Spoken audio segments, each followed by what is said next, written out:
Already teachers and students. ನಮ್ಮ S-S-L-C ಬೋರ್ಡ್‌ದವರು, Karnataka ಶಾಲಾ ಪರೀಕ್ಷೆ ಮತ್ತು ಮೌಲ್ಯ ನಿರ್ಣಯ ಮಂಡಳಿದವರು ಆಲ್ರೆಡಿ ನಿಮಗೆ ಗೊತ್ತಿದೆ ಪಠ್ಯ ಆಧಾರಿತ ಒಂದು ಮೌಲ್ಯಮಾಪನವನ್ನು ಮಾಡ್ತಾ ಇದ್ದಾರೆ. ಲೆಸನ್ ಬೇಸ್ಡ್ ಅಸೆಸ್ಮೆಂಟ್ ಅಂತ ಹೇಳಿ. ಸೊ ಬಹಳಷ್ಟು ಟೀಚರ್ಸ್‌ಗಳಿಗೆ ಏನ್ ಕನ್ಫ್ಯೂಷನ್ ಇದೆ, ಈ ವರ್ಷ FA1, FA2 ಇರಲ್ವೇನೋ ಅಂತೇಳಿ. ಹಂಗೇನಿಲ್ರಿ. FA1, FA2, FA3, FA4 ಮತ್ತೆ SA1, SA2 ಇವೆಲ್ಲ ನಡೀತಾವು. ಇವು ಇದ್ರಲ್ಲಿ ಏನು ಬದಲಾವಣೆ ಇಲ್ಲ. ಬಟ್ ನಾವು ಮುಂಚೆ ಅಂದ್ರೆ ಯಾವ ರೀತಿ ಯೂನಿಟ್ ಟೆಸ್ಟ್ ತಗೋತಿದ್ವಲ್ಲ, ಆ ರೀತಿನೇ ಪ್ಲಾನ್ ಹಾಕಿದ್ದಾರೆ. ಮತ್ತು ನಮ್ಮ ಎಸ್-ಎಸ್-ಎಲ್-ಸಿ ವಿದ್ಯಾರ್ಥಿಗಳಿಗೆ ಆಹ್, ರಿಸಲ್ಟ್ ಅನ್ನು ಉತ್ತಮಪಡಿಸಿಕೊಳ್ಳಿಕ್ಕಾಗಿ ಅವರೇ ಕೆಲವು ಪಾಯಿಂಟ್ಸ್ ಹಾಕಿಕೊಟ್ಟಿದ್ದಾರೆ. ಬಹಳಷ್ಟು ಬ್ಯೂಟಿಫುಲ್ ಪಾಯಿಂಟ್ಸ್ ಅದಾವು. ಮತ್ತೆ ಅದರಲ್ಲಿ ಎಲ್ಲಾನು ಇದೆ. ನಾ ಏನ್ ಹೇಳ್ತಾ ಇದ್ದೀನಿ ನೋಡ್ರಿ, FA1 ನಡೀತೋ ಇಲ್ಲೋ ಅದ್ರ ಬಗ್ಗೆ ಇನ್ನಷ್ಟು ಮಾಹಿತಿಯನ್ನ ನಾವು ತಿಳ್ಕೊಳ್ಳೋಣ ವಿಡಿಯೋದ ಮೂಲಕ. ಆಮೇಲೆ ನಮ್ಮೆಲ್ಲ ವಿದ್ಯಾರ್ಥಿಗಳಾಯ್ತು, ಟೀಚರ್ಸ್‌ಗಳಾಯ್ತು, ಈ ವಿಡಿಯೋ ಬಹಳಷ್ಟು ಇಂಪಾರ್ಟೆಂಟ್ ರೀ. ಯಾಕಂದ್ರೆ ಪ್ಲಾನ್ಸ್ ಏನದಾವ ಅದನ್ನ ಸರಿಯಾಗಿ ಅಪ್ಲೈ ಮಾಡೋಣ. ರಿಸಲ್ಟ್‌ನ ಒಳ್ಳೆ ಒಳ್ಳೆ ರಿಸಲ್ಟ್ ಅನ್ನು ತರೋಣ. Okay. So this Raju, welcome to smart 20. Yes my dear teachers and students, ಇಲ್ಲಿದೆ ನೋಡ್ರಿ ನಮ್ಮ ಕರ್ನಾಟಕ ಸರ್ಕಾರದವರು ಹೊರಡಿಸಿದಂತಹ ಸುತ್ತೋಲೆ. ಸೊ ವಿಷಯ 2025-26ನೇ ಸಾಲಿನ ಎಸ್-ಎಸ್-ಎಲ್-ಸಿ ವಾರ್ಷಿಕ ಪರೀಕ್ಷೆಯ ಫಲಿತಾಂಶ ವೃದ್ಧಿಗಾಗಿ ಅನುಸರಿಸಬೇಕಾದಂತ ಕ್ರಮಗಳ ಬಗ್ಗೆ ಅವರೇ ಲಿಸ್ಟ್ ಮಾಡಿ ಕೊಟ್ಟಿದ್ದಾರೆ. ಸೊ ಬ್ಯೂಟಿಫುಲ್ ಲಿಸ್ಟ್ ಇದೆ. ಎಲ್ಲರೂ ಡಿಸ್ಕಸ್ ಮಾಡಿದಂತದ್ದು. ಒಂದನೇ ಪಾಯಿಂಟ್ ಏನಿದೆ ನೋಡ್ರಿ, ಡಿಸೆಂಬರ್ 2025ರ ಅಂತ್ಯದೊಳಗೆ ಪಠ್ಯಕ್ರಮನ ಪೂರ್ಣಗೊಳಿಸೋಣ. ಓಕೆ, ಅದು ಪ್ರತಿ ವರ್ಷ ಇದನ್ನ ಟ್ರೈ ಮಾಡ್ತಾ ಇದೀವಿ, ಅಪ್ಲೈ ಕೂಡ ಮಾಡಿದೀವಿ. ವಾರ್ಷಿಕ ಮಾರ್ಗಸೂಚಿ ಅಂತ ಏನಿದೆ ನಮ್ಮ ಆನ್ಯುವಲ್ ಆಕ್ಷನ್ ಪ್ಲಾನ್, ಅದು ಅದರಂತೆ ಡಿಸೆಂಬರ್ 2025 ಎಲ್ಲ ಸಿಲೆಬಸ್ ಮುಗಿಸ್ಬಿಡೋಣ. ಓಕೆ. ನಾವು ಆಮೇಲೆ ಎಲ್ಲ ಟೀಚರ್ಸ್ ಏನ್ ಮಾಡ್ತೇವೆ ಗೊತ್ತಾ, ಎಲ್ಲಾನು ಪರ್ಫೆಕ್ಟ್ ಮಾಡ್ಲಿಕ್ಕೆ ಹೋಗ್ತೇವಿ, ಅದು ಆಗಲ್ರಿ. ಒಂದೇ ಸಲ ಎಲ್ಲಾನು ಪರ್ಫೆಕ್ಟ್ ಆಗಲ್ಲ, ನೆನಪಲ್ಲಿ ಇಟ್ಕೊಳ್ರಿ. ಸೊ ಕ್ರಮೇಣವಾಗಿ ವಿದ್ಯಾರ್ಥಿಗಳು ಪರ್ಫೆಕ್ಟ್ ಮಾಡ್ತಾ ಬನ್ನಿ. ಓಕೆ. ಬಹಳಷ್ಟು ಜನ ಹಂಗ್ ಮಾಡ್ತಿರ್ತೀವಿ, ಈಗ ಪರ್ಫೆಕ್ಟ್ ಆಗುತ್ತಾ ನಮ್ಮ ಸಿಲೆಬಸ್ ಮುಗಿಸೋದಲ್ಲ. ಇಲ್ಲ, ಅದು ಸಾಧ್ಯನೇ ಇಲ್ರಿ. ಆ ರೀತಿ ಮಾಡಿದ್ರೆ ನಿಮ್ ಸಿಲೆಬಸ್ ಬ್ಯಾಕ್ ಹೋಗುತ್ತೆ. ಓಕೆ. ಅಂಡ್ ಶಾಲೆಯಲ್ಲೇ ಪರಿಹಾರ ಬೋಧನೆಯನ್ನ ಮಾಡ್ರಿ. ಇದು ಮಾಡ್ತಾ ಇದ್ದೇವೆ ರೆಮಿಡಿಯಲ್ ಕ್ಲಾಸಸ್‌ಗಳನ್ನ ಆರಂಭದಿಂದಲೇ ಈ ರೀತಿ ಮಾಡ್ಬೇಕು ಅಂತ ಹೇಳ್ತಿದ್ದಾರೆ. ಮೌಲ್ಯಮಾಪನ ಮಾಡಿ ಸೇತುಬಂಧ ಕಾರ್ಯಕ್ರಮದ ಮೂಲಕ ವಿದ್ಯಾರ್ಥಿ ಪರಿಹಾರ ಬೋಧಿಸಲು ಅಳವಡಿಸಿಕೊಳ್ಳಲಾಗಿದೆ ಈ ವರ್ಷ. ಆಮೇಲೆ ಅಭ್ಯಾಸಗಳನ್ನ ಅಪ್ಲೈ ಮಾಡಿದ್ದಾರೆ. DSCRTಯು 2025 ಜೂನ್‌ನಲ್ಲಿ ಎಲ್ಲಾ ಸರ್ಕಾರಿ ಶಾಲೆಗಳಲ್ಲಿ ಸೇತುಬಂಧ ಕಾರ್ಯಕ್ರಮ ಮತ್ತು ಎಲ್ಲಾ ವಿದ್ಯಾರ್ಥಿಗಳ FLN ಸಾಧನೆಯ ಮೌಲ್ಯಮಾಪನವನ್ನ, ಇದ್ರ ಬಗ್ಗೆನೂ ಹೇಳ್ತೀನಿ ನಾನು. ಓಕೆ. ಸಾಫಲ್ಯ ಪರೀಕ್ಷೆ ಮೂಲಕ ಜುಲೈ ಮೊದಲನೇ ವಾರದಲ್ಲಿ ನಡೆಸಲಾಗಿದೆ. ನಾವು ಮಾಡಿದ್ದೇವೆ ಬ್ರಿಡ್ಜ್ ಕೋರ್ಸ್ ಅಂತ ಹೇಳಿ. ಆಮೇಲೆ ಸೇತುಬಂಧ ಮೌಲ್ಯಮಾಪನ ಆಧಾರದ ಮೇಲೆ ಗುರುತಿಸಲ್ಪಟ್ಟ ವಿದ್ಯಾರ್ಥಿಗಳು ವಿಶೇಷ ಪರಿಹಾರ ಬೋಧನೆಯನ್ನ ತರಗತಿಗಳನ್ನ ಜುಲೈ, ಡಿಸೆಂಬರ್ 2025ವರೆಗೆ ಕಂಟಿನ್ಯೂಸ್ ಮಾಡ್ರಿ ಅಂತ ಹೇಳ್ತಿದ್ದಾರೆ.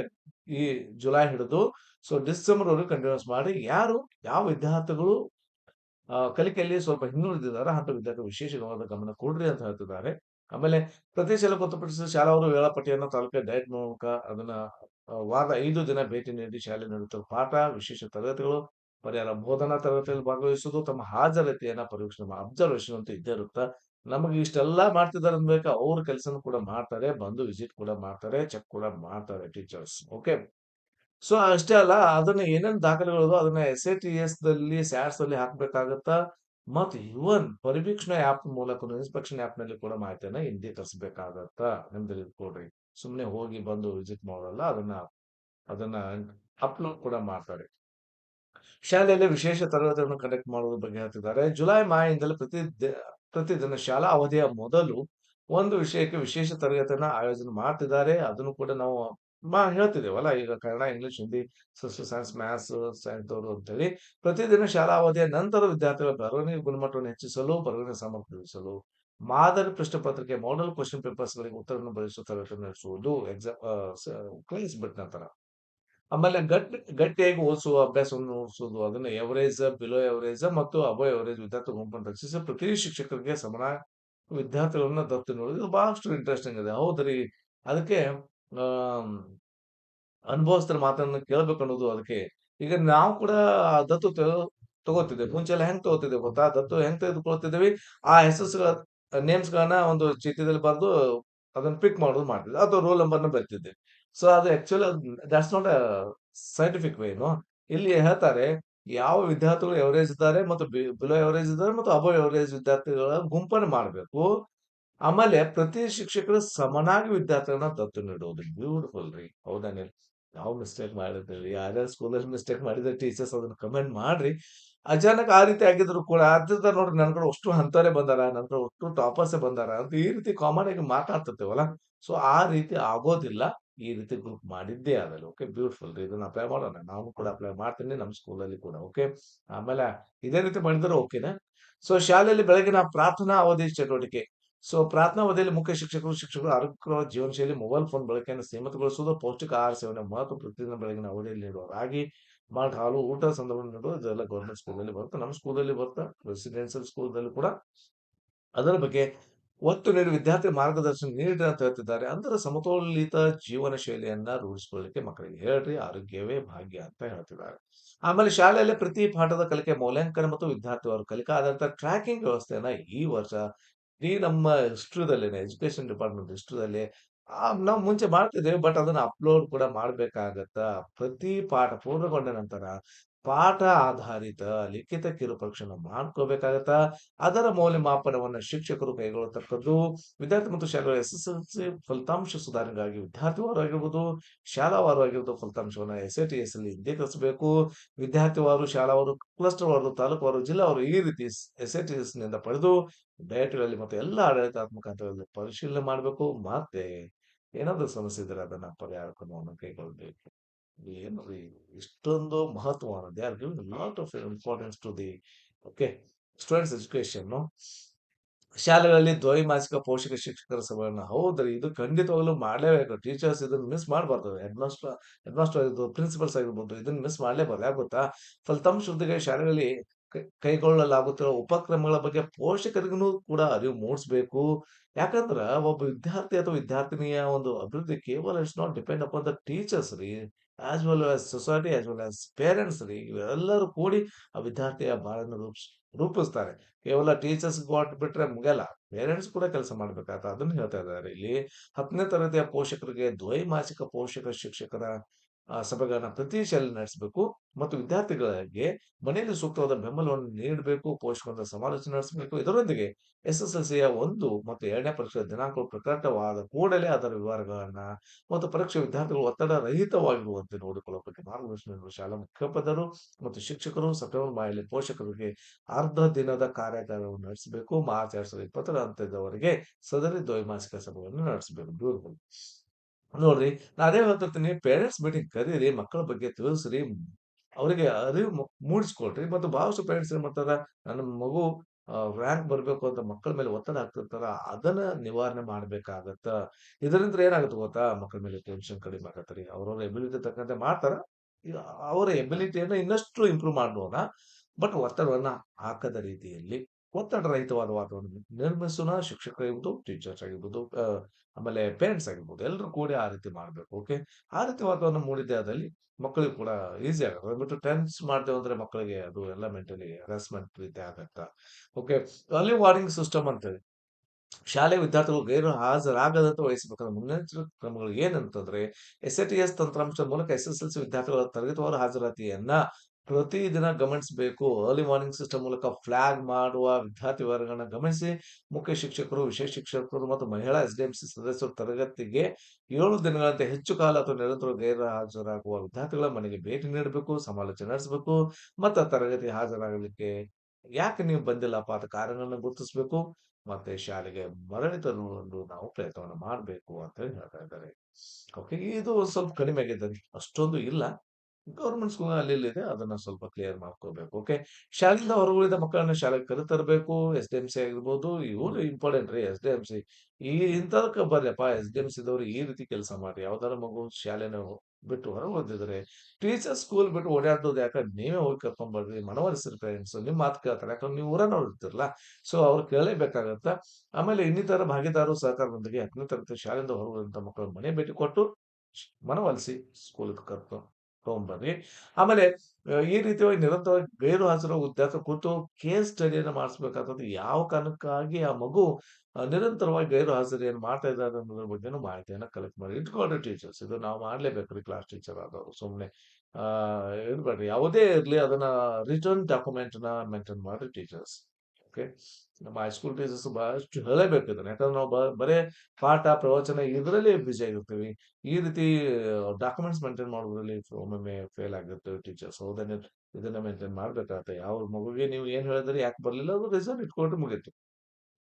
ಆಮೇಲೆ ಶಾಲೆಗಳಲ್ಲಿ ಬಡ್ಡಿ ಪೇರಿಂಗ್ ಮೂಲಕ ನಿಧಾನಗತಿ ಕಲಿಕಾ ವಿದ್ಯಾರ್ಥಿಗಳ ಕಲಿಕೆ ಕಲಿಕೆ ಬಲವರ್ಧನೆ. ಬ್ಯೂಟಿಫುಲ್ ರೀ ಬಡ್ಡಿ ಪೇರಿಂಗ್ ಅಂತ ಮಾಡ್ತಿದ್ದಾರೆ.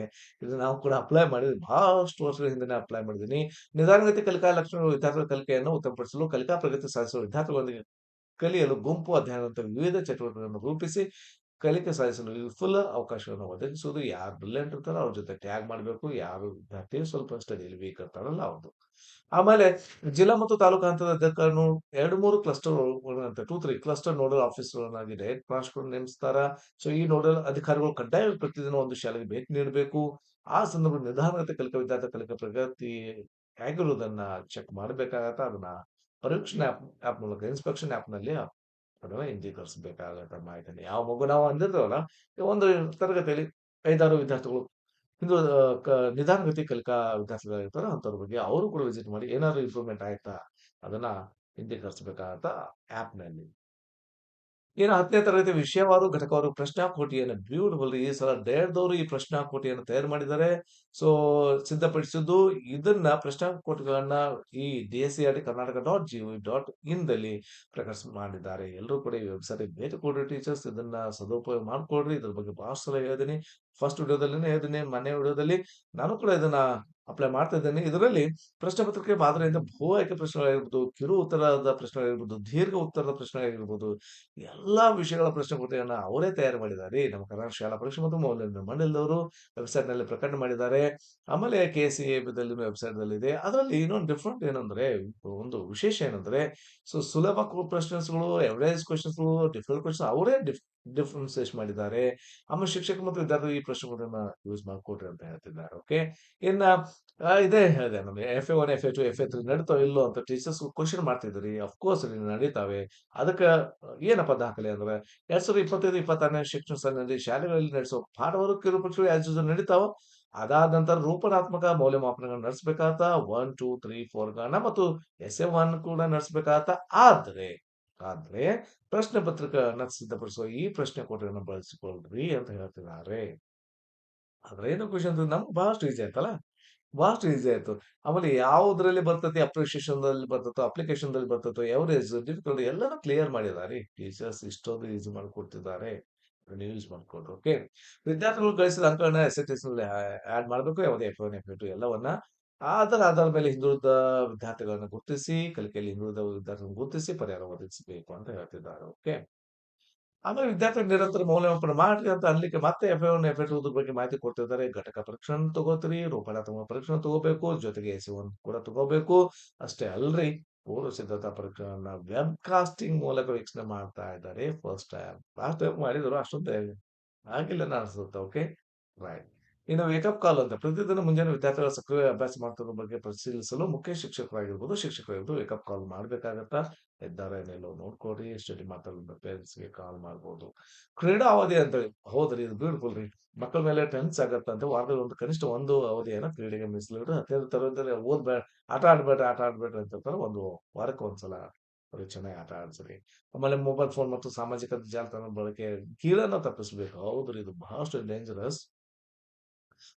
ಇದರಿಂದ ಏನೇನು ಅನಾಹುತ ಆಗ್ತಾವ ಅನ್ನೋದನ್ನ ಟೀಚರ್ಸ್ ಆಗಿರ್ಬೋದು ಕನಿಷ್ಠ 2 ಬಾರಿ ಎಚ್ಚರಿಕೆ ನೀಡಬೇಕು. ಆಮೇಲೆ ಹೆಚ್ಚಾಗಿ ಬಳಸದಂತವರಿಗೆ ವಾರ್ನಿಂಗ್ ಕೊಡಬೇಕು, ಸಲಹೆಯನ್ನು ಕೊಡಬೇಕು. ಶಾಲಾ ಪರೀಕ್ಷೆ ಮೌಲ್ಯಮಾಪನ ಪರೀಕ್ಷೆ ಹೆಚ್ಚಿನ ಗಮನ ಕೇಂದ್ರೀಕರಿಸಲು ವಿದ್ಯಾರ್ಥಿಗಳನ್ನು ಪ್ರೇರೇಪಿಸಬೇಕು ಅಂತ ಹೇಳ್ತಿದ್ದಾರೆ. ಓಕೆ. ಶಾಲೆಯಲ್ಲಿ ಆರೋಗ್ಯ ತಪಾಸಣೆ ಮಾಡ್ಬೇಕಂತ ಹೇಳ್ತಿದ್ದಾರೆ. ಯಾವುದು ಕುಟುಂಬ ಕಲ್ಯಾಣ ಇಲಾಖೆ ಎಚ್‌ಎಫ್‌ಡಬ್ಲ್ಯೂ ವತಿಯಿಂದ ರಾಷ್ಟ್ರೀಯ ಬಾಲ ಸ್ವಾಸ್ಥ್ಯ ಕಾರ್ಯಕ್ರಮ ಆರ್‌ಬಿಎಸ್‌ಕೆ ಅವರ ಮೂಲಕ 10ನೇ ತರಗತಿ ವಿದ್ಯಾರ್ಥಿಗಳನ್ನ ಹೆಲ್ತ್ ಚೆಕಪ್ ಮಾಡಬೇಕು. ಜುಲೈ ಮಹಿಳೆ ಹಮ್ಮಿಕೊಳ್ಳಲು ಗಮನಿಸಲಾಗಿದೆ. ಆಲ್ರೆಡಿ ಐ ಟೆಸ್ಟಿಂಗ್ ಅದು ಮಾಡ್ತಿದ್ದಾರೆ. ಇದ್ರ ಜೊತೆಗೆ ಪೌಷ್ಟಿಕ ನ್ಯೂನತೆ ಏನಾದ್ರು ಇದೆನಾ, ಆರೋಗ್ಯ ಸಮಸ್ಯೆ ಇದ್ದರೆ ಪರಿಹಾರ ರೂಪಗಳನ್ನು ಕಂಡುಕೊಳ್ಬೇಕು. ಅದಕ್ಕೆ ನಿವಾರಣೆ ಏನೇ ಇದ್ರು ಜಂತುಹುಳು ನಿವಾರಣೆ ಅಗತ್ಯ ಕ್ರಮ ವಹಿಸಬೇಕು. ಇವೆಲ್ಲವೂ ಹೆಲ್ತ್ ಡಿಪಾರ್ಟ್‌ಮೆಂಟ್ ಮಾಡ್ತಾ ಇದ್ದಾರೆ. ಇನ್ನಷ್ಟು ಸ್ಟ್ರಿಕ್ಟ್ ಆಗಿ ಮಾಡ್ತಾರೆ ಈ ಸಲ. ಹೌದೇನು? ಅದ್ರ ಬಗ್ಗೆ ಹೆಚ್ಚಿನ ಮಾಹಿತಿ ಬೇಕಾದ್ರೆ ಆರ್‌ಬಿಎಸ್‌ಕೆ ವೆಬ್‌ಸೈಟ್‌ನಿಂದ ಪಡಿಬಹುದು. ಹೌದು. ಅಲ್ಲಿನೂ ಅಪ್ಲೋಡ್ ಮಾಡ್ಬೇಕಂತೆ. ಆರ್‌ಬಿಎಸ್‌ಕೆನಿಂದ ಪಡೆಯಲು ವಿದ್ಯಾರ್ಥಿ ಅದ್ರ ದತ್ತಾಂಶವನ್ನ ಎಸ್‌ಎ-ಟಿ-ಎಸ್‌ನಲ್ಲೂನು ಹಾಕ್ಬೇಕು. ಯಾವುದನ್ನು ಬಿಡ್ತಾ ಇಲ್ರಿ. ಎಲ್ಲಾನು ಕರೆಕ್ಟ್ ಆಗಿ ಫಾಲೋ ಅಪ್ ಆಗ್ತಾ ಇದೆ. ಬ್ಯೂಟಿಫುಲ್ ರೀ. ಆಮೇಲೆ ಶಾಲೆಯಲ್ಲಿ ಶೈಕ್ಷಣಿಕ ವೃತ್ತಿ ಮಾರ್ಗದರ್ಶನ ಕಾರ್ಯಗಳ ಆ ಆ ಆಯೋಜನೆ.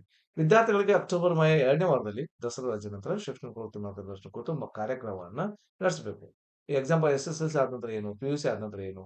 ವಿವಿಧ ವೃತ್ತಿಪರ ಕೋರ್ಸ್‌ಗಳ ಬಗ್ಗೆ ಪರಿಚಯ ಮಾಡಿಕೊಡ್ಬೇಕು. ಆಫ್ಟರ್ ಎಸ್-ಎಸ್-ಎಲ್-ಸಿ, ಆಫ್ಟರ್ ಪಿ-ಯು-ಸಿ ಅಂತೇಳಿ ಅದ್ರ ಬಗ್ಗೆ ಮಾಹಿತಿ ಕೊಡ್ರಿ. 10, 15 ನಿಮಿಷಗಳ ಕಾಲ ವೃತ್ತಿಪರ ಬಗ್ಗೆ ಆಮೇಲೆ ಮಕ್ಕಳ ವಿಚಾರಗಳು ಏನಿರುತ್ತೋ ಆಸೆಗಳಾಗಿರ್ಬೋದು, ಆಕಾಂಕ್ಷೆಗಳ ಬಗ್ಗೆ, ಅವ್ರ ಕುತೂಹಲದ ಬಗ್ಗೆ ಪ್ರಶ್ನೆ ನೀಡ್ರಿ ಅಂತ ಹೇಳ್ತಿದ್ದಾರೆ. ಅವ್ರ ಇಂಟ್ರೆಸ್ಟ್ ಎದ್ರಲ್ಲಿರುತ್ತೋ ಅದಕ್ಕೆ ಗೈಡ್ ಮಾಡ್ರಿ. ಇನ್ನು ಕಡಿಮೆ ಸಾಧನೆ ಶಾಲೆಗಳನ್ನು ಗುರುತಿಸ್ರಿ ಅಂತ. ಹೌದ್ರಿ.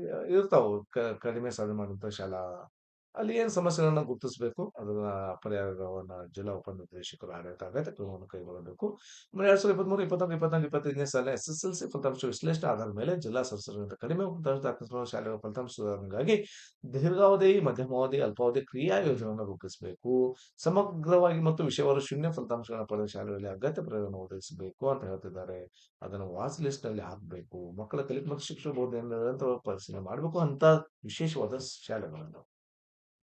ನೆಕ್ಸ್ಟ್ ನಿರಂತರ ಕಣ್ಗಾವಲಿಸಬೇಕಾದ ಶಾಲೆಗಳು ವಾಚ್ ಲಿಸ್ಟ್ ನಲ್ಲಿ ಇರಬೇಕು. ಯಾವುದು ಅಂತಂದ್ರೆ ಇವು ಸರ್ಕಾರಿ ಇರ್ಬೋದು, ಅನುದಾನಿತ ಇರ್ಬೋದು, ಅನುದಾನ ರಹಿತ ಇರ್ಬೋದು, ಯಾವುದೇ ಸ್ಕೂಲ್ಸ್ ಆಗಿರ್ಬೋದು.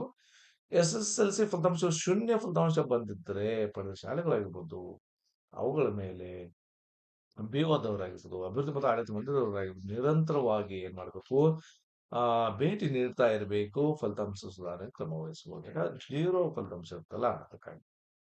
ಆಮೇಲೆ ಶಿಕ್ಷಣ ಇಲಾಖೆ ಅಧಿಕಾರಿಗಳಿಗೆ ಶಾಲಾ ದತ್ತು ಕಾರ್ಯಕ್ರಮವನ್ನು ಕೊಡಬೇಕು. ವಾಚ್ ಲಿಸ್ಟ್ ನಲ್ಲಿ ಗುರುತಿಸುವ ಏನ್ ಇರ್ತಾವಲ್ರಿ ಆ ಶಾಲೆಗಳು, ಆ ತಾಲೂಕು ಹಂತದ ವಿವಿಧ ಸ್ತರದ ಅಧಿಕಾರಿಗಳ ದತ್ತು ಕೊಡ್ರಿ ಅಂತ ಹೇಳ್ತಿದ್ದಾರೆ. Okay, adopt ಮಾಡ್ಕೊಡ್ರಿ.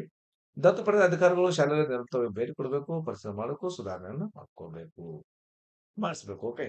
ಶುಕ್ರವಾರ ಶಾಲಾ ಭೇಟಿಯನ್ನ ಫ್ರೈಡೆ ಅಟ್ ಸ್ಕೂಲ್ ಅಂತ ಹೇಳಿ ಶಾಲಾ ಶಿಕ್ಷಣ ಮತ್ತು ಸಾಕ್ಷರತಾ ಇಲಾಖೆದವರು ರಾಜ್ಯ ಮತ್ತು ಜಿಲ್ಲಾ ಮಟ್ಟ ಎಲ್ಲ ಅಧಿಕಾರಿಗಳು ಪ್ರತಿ ಶುಕ್ರವಾರ ಶಾಲೆಗಳಿಗೆ ಭೇಟಿ ನೀಡಬೇಕು. ತರಗತಿ ಕಲಿಕಾ ಪ್ರಕ್ರಿಯೆಯನ್ನ ಚೆಕ್ ಮಾಡಬೇಕು. ವಿದ್ಯಾರ್ಥಿ ಕಲಿಕಾ ಸಾಧನ ಅವಲೋಕಿಸಬೇಕು. ಮಾರ್ಗದರ್ಶನ ಕೊಡಬೇಕು.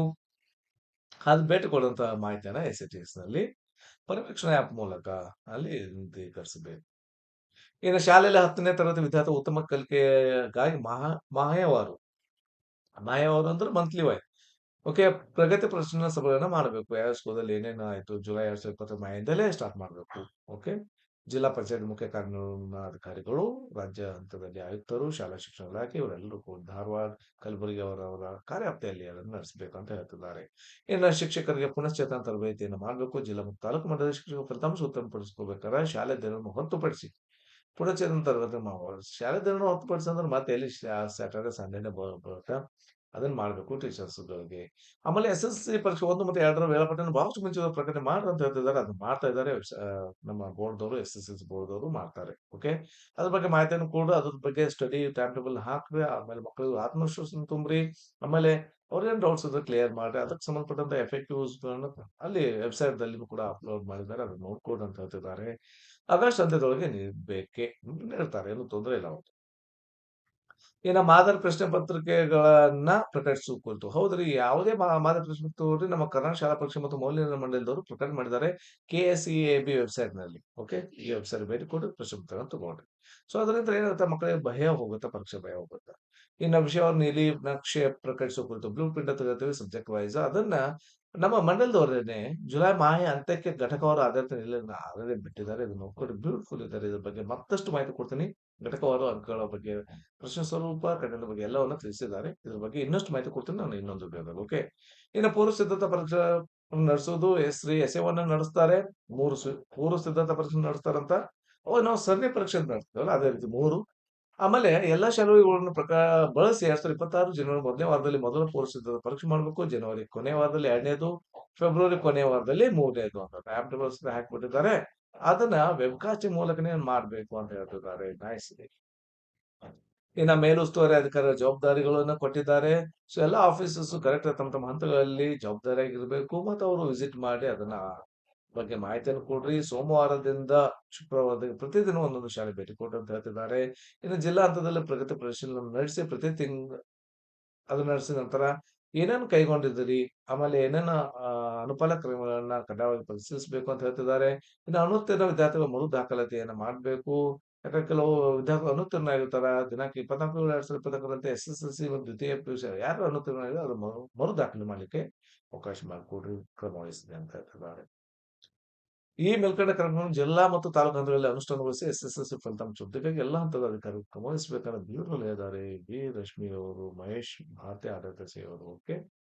ಮೇಡಮ್ ಬಹಳಷ್ಟು ಬ್ಯೂಟಿಫುಲ್ ಇದನ್ನ ಆಕ್ಷನ್ ತಗೋತಾ ಇದ್ದಾರೆ ನಮ್ಮ ಕರ್ನಾಟಕ ಶಾಲಾ ಶಿಕ್ಷಣ ಮತ್ತು ಸಾಕ್ಷರತಾ ಇಲಾಖೆಯಿಂದ ನಮ್ಮ ಮಾನ್ಯ ಪ್ರಧಾನ ಕಾರ್ಯದರ್ಶಿಗಳು. ಓಕೆ. ಯೆಸ್. ನೈಸ್ ರೀ.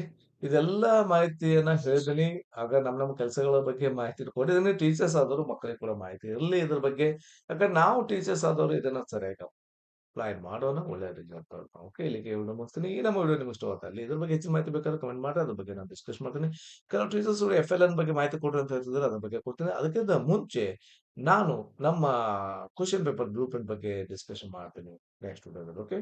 ರೈಟ್. ಹಂಗೇನಿದ್ರು ಕಮೆಂಟ್ ಮಾಡ್ರಿ. ಇನ್ನು ನಾ ಯಾವ್ದಾದ್ರು ಮಾಹಿತಿ ಬಿಟ್ಟಿದ್ರು ಕೂಡ ಟೀಚರ್ಸ್ ಕಮೆಂಟ್ ಮಾಡಿ ತಿಳಿಸ್ರಪ್ಪ. Okay. Thank you for watching. Have a nice day.